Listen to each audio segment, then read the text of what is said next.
Gisements de la Rocade battent leur plein, notamment avec la dépose du bitume qui a commencé depuis quelques jours. Conséquence, certains riverains de Saint-Médard-en-Jalles sont excédés par le bruit des camions qui passent à longueur de journée, mais aussi de nuit, sous leurs fenêtres. C'est un sujet de Franck Poirot. Si les travaux de la Rocade laissent augurer moins d'embouteillages pour les automobilistes, les riverains du quartier Sérillan à Saint-Médard sont excédés par le balai des camions. 240 tonnes par jour traversent ce quartier pour acheminer du sable, du bitume sur le chantier de la Rocade.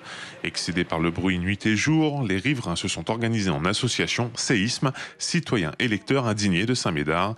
Ils traquent depuis plusieurs semaines le bruit en comptant les rotations de camions. Plus d'une centaine de passages chaque nuit selon le président de cette association. Voilà, vous voyez, il y a un camion là qui passe, là, très gentiment. Il ralentit parce qu'il y a un rond-point. Il ralentit parce que vous avez une caméra. Et le problème, donc nous voulons que ces nuisances cessent, mais qu'elles n'en causent pas à d'autres. La municipalité de Saint-Médard et son maire ont été interpellés sur ce problème. Ils cherchent des solutions. À quelques kilomètres de là, sur la route du Temple, un gisement de sable et quelques kilomètres encore plus loin, une usine de fabrication de bitume. Tous deux tournent à plein régime pour alimenter le chantier de la Rocade. Les camions sont remplis ici avant de traverser Saint-Médard. Selon la municipalité, les problèmes de nuisance rencontrés par les riverains sont en passe d'être réglés puisque l'autorisation préfectorale permettant aux camions de rouler la nuit court jusqu'au 15 octobre.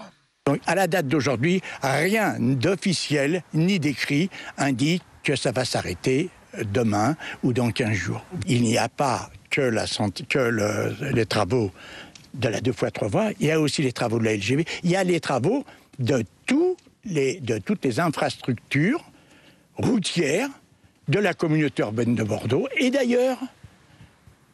Donc le problème, il existe.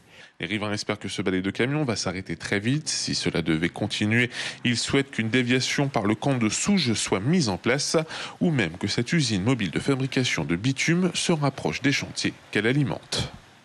Et du football à présent, les Girondins se sont donc inclinés hier 2-1 face à Tel Aviv.